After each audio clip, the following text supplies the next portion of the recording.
nakata ba Afrique du Sud Blaise Nzinga honorable nde to lobela nde do émission to lobela nde to ina film pour na kobeta bato bazoyo kate to ina film pour na kobeta bato so ba désordre donc film oye on to bito lobela nde do émission to lobela nde to ina film pour na kobeta bato bazoyo Azakisa Chilo cinéma officiel télévision beau s'abonner massivement mama top abandozang atteint na ba film na bango c'est notre groupe hein cinéma. Voilà. Au moins, un film, M. Maman Top Azar, artiste principal, vraiment tourné en haut. Il y a aussi ça, on a Cape Town. Voilà. Maintenant, sur Cape Town, il y a Djobourg, partout en Afrique du Sud. Pour s'abonner massivement à Chilo. Cinéma officiel TV. Ya chaîne nabino bon mon nabino monde to défilé ba artiste nabino bazana RDC awa. Shalom na bande konyo surtout balandaka émission Tolobelande partout vous êtes. C'est moi votre frère simple serviteur évangéliste honorable Blaise Nzinga na kati ya émission Tolobelande, émission kitoko, émission internationale, émission de classe. Vraiment ba onos bolandaka biso na pesi no ba mbote esika ete bozali na pesi ba mbote pe ba merci na biso na Odile Manzaka esika ete zali na Europe to bosani te mama na biso mama top wato to bosani te na pasteur Derrick Yayo to bosani te na Dona Mbonda Philippe de Gouvertention papa na biso Daniel Sosola to bosani te bandeko nyonso tu ya Lumbashi papa na biso Joe Mayanga. Donc esika ete bozali bana na nzambe nyonso tu to bosani te na MK Kasongo esika ete azali ba merci na biso na bato nyonso tu bolanda biso mama na biso mama Didi Yayo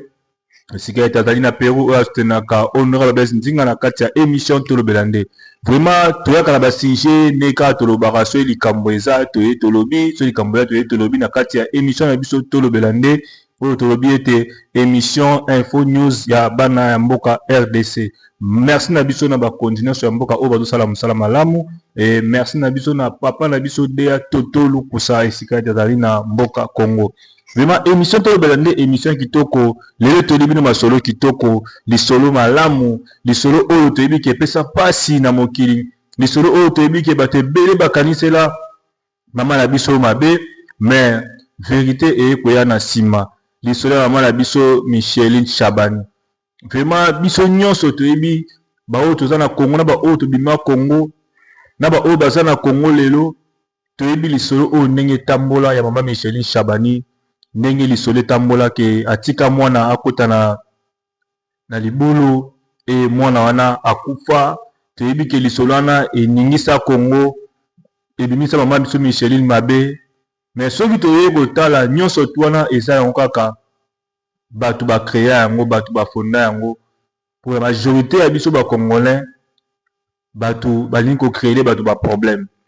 même biso ba oyo batebele ba ina biso po nini po ayoka lisolo moko ba créer atia yango pe na mutu akoma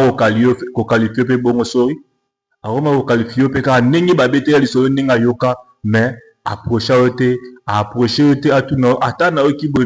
est-ce que ça ya solo to ya lokuta te ya kotika la mupepe o bato ba ebisie ainio nde eloko eza pa na biso ba congolais 50% na biso ba congolais tosala makambo wana ya ko créer bato ba problème ya ko kota bato mutu na likambo o bato eza bongo te mais yo commission bongo poka bato ba yina mutu wana o ba mona mutu la mabe et puis mingi eloko wana esala mapa na biso ba chrétien mingi eloko wana esala maka epa na biso ba chrétien toza na eloko wana trop ya koyina na biso ya likambo boye bato ba créer yango mais biso pe tozwi yango topousse yango topesa yango sous puissance tolanda biso moko mama Micheline Chabani ndenge azo expliquer likambo wana ndenge leka malgré expliquer yango pe déjà ba émission mosusu mais auto lobela yango auto songela yango lisusu tolanda ye moko toyoka ye moko ndenge susu bazongi susu dossier wana et puis réponse na eza nini bino mo comprendre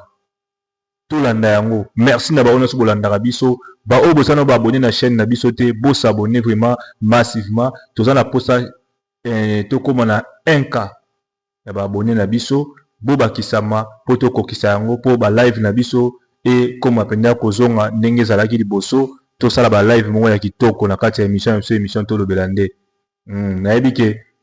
boko sepela na ba live auto banda ko sala bientôt là donc bo s'abonner vraiment to tikali kala 9 abonnés kaka donc yo na abonné te s'abonner massivement la chaîne na biso émission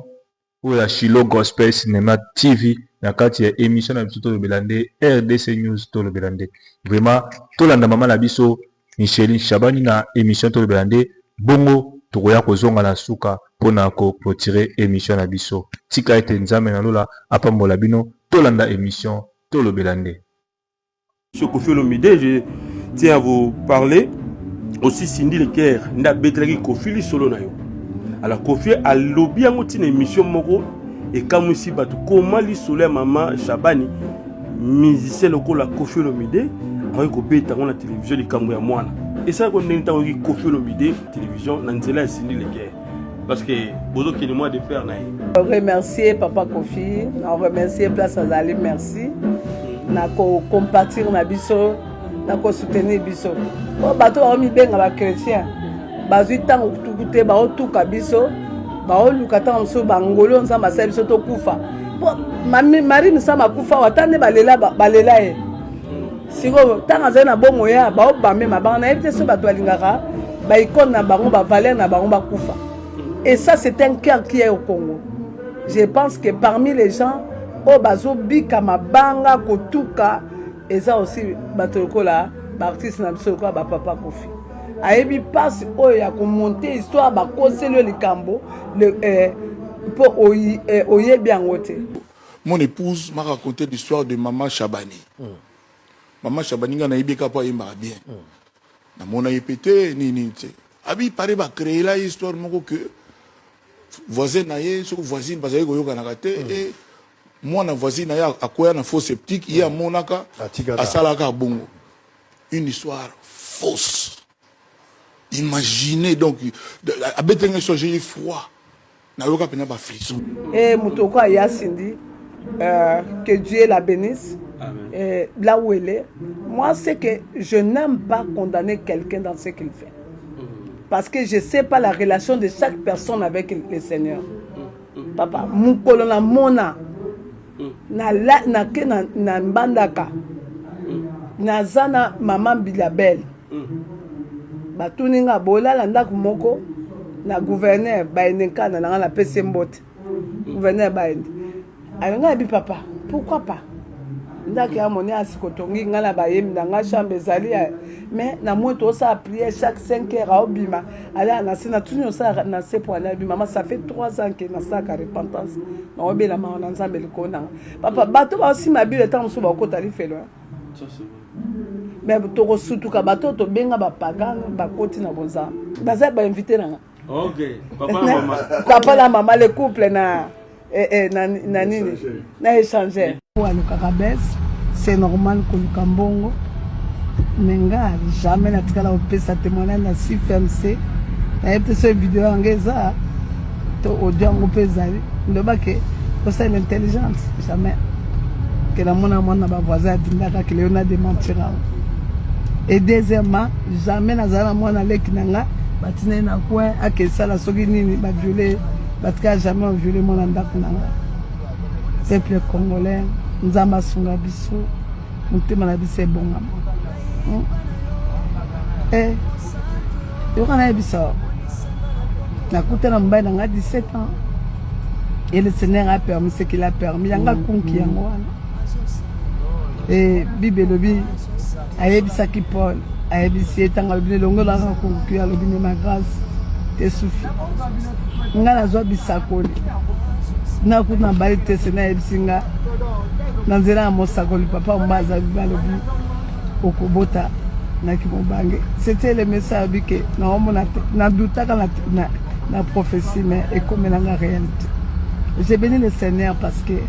notre vie a zakuki okoza po bota mais bana ngota nsuba kuma bakulu na ba meli ba trop. Ministère à moi si au septembre facilement tu as appelé nzamba bengayo tozo banga ke lobby on se retrouver dans faire maman. Yves, en faire ça affaire personnelle. Ok. Et ça affaire collectivité. Chacun de nous va payer selon qu'on a la yo alona ki na nini na sena moyo. Vraiment bino moko bolandi bande konyo surtout partout esika bozali dans le monde bino moko bolandi maman na biso Micheline Chabani makamauti koloba ba commentaire mingi za les sous to cha bino moko bolandi bino moko bomoni et merci na biso na ya Eder Sasa grand frère oyo ya petit na ye donc merci esika zali merci na Dea Chakas oyo asimbi Shilo Gospel Music na arrangement na son makamunyo surtout Dea Chakas merci na biso na Serge Dibere esika etazali merci na biso na tonton Salumu merci na biso na équipe mobimba ya Shilo Gospel Music bana na nzambe nyonso bayimbi nyonso ya Shilo Gospel Music boza ebele tika etenda mapambola bino bandeko nyonso tu ya émission tolobela nde vraiment bolanda émission oyo partager yango na bosani te na tous les amis de frère Blaise Nzinga sur TikTok Facebook YouTube s'abonner na chaîne na bino émission tolobela nde vraiment esengo na ngezali tant na komona tokoksi 1K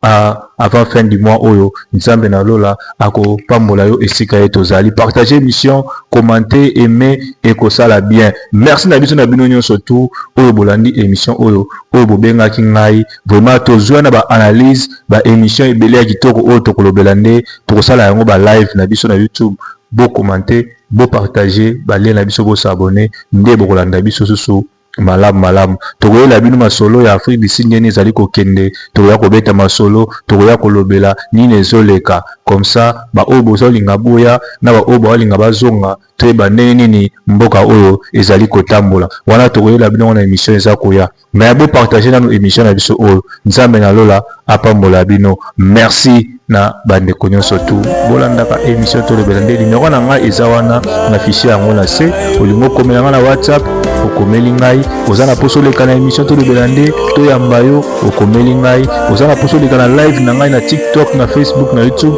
komela nga tokoyamba yo na kati ya émission tolobela nde ya nabosani te mama na biso Sylvie Ale nabosani te mama na biso Nadine donc ye tolengaka ye Nadine la Rose donc tobosani te esika azali nzamba pambola ye oyo na biso azala na bino tokutani next time na émission tolobela nde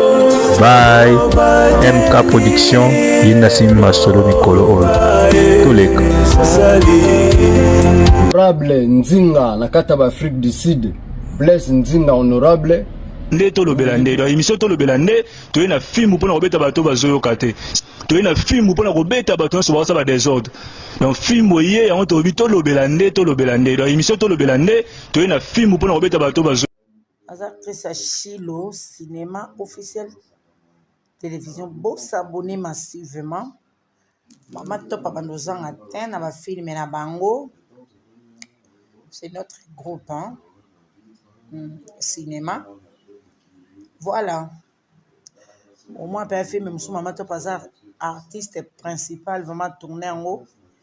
Il y a aussi ça, on a Cape Town. Voilà.